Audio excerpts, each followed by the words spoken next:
So I've been teaching my son a little life lesson lately, and it also applies to labor, so I thought I would share it with you today. So the way I see it is that everything is kind of broken down into 3 stages, okay? So we come across an event or something happens to us, and then we have a reaction to it, and then we find a solution to it, okay? So my son, for example, he has like this fear or phobia of the wind. So the wind is the event. He's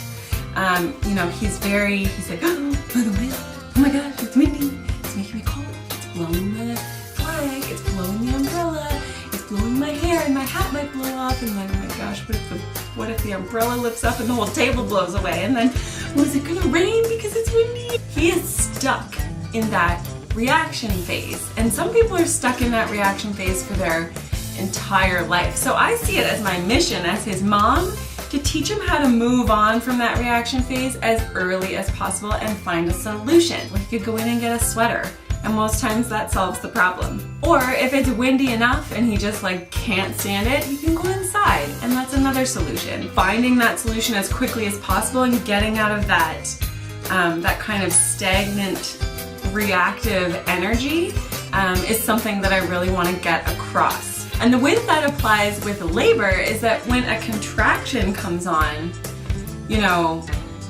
there's almost no point in reacting to it because it's not going to change it. If anything, it's going to make it so much worse. Saying, oh God, here comes another contraction. Oh no, this one's going to hurt. The last one really hurt. Oh no, here it comes. It's hurting. It's hurting. It's hurting. Oh my God, I want this to stop. You can see how that's not helpful, right? The event, the contraction starts, and you can acknowledge it. I wouldn't even say react, just kind of say okay, here comes a contraction, and then immediately jump into your coping mechanisms.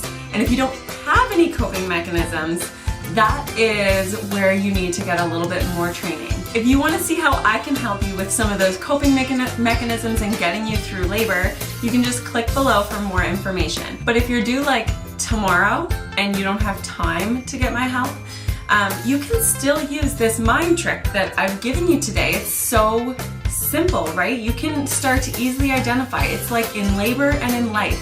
You can go through life practicing these tools that you'll need for labor. And this is one of them. So you can go through life and just practice staying out of that reaction phase or keeping it as short as possible. You can just train your brain to constantly look for the solution, and that just keeps you moving forward all the time. So that's it. I hope that serves you whether you are pregnant or not, right? This is a tool that we can use in labor and in life just to be more present, to be more productive, and to be more positive. If you like this kind of information, please be sure to like it, comment, and share it with your friends. And if you have a question, just pop it in the comments below and I can answer it in a future video. If you want to figure out how to get even more of this kind of information, you can head over to brownrootsbaby.com for more great information and free offers. I want you to birth boldly and love your labor. So thank you so much for watching, and we'll see you next time on Brown Roots Baby Talk.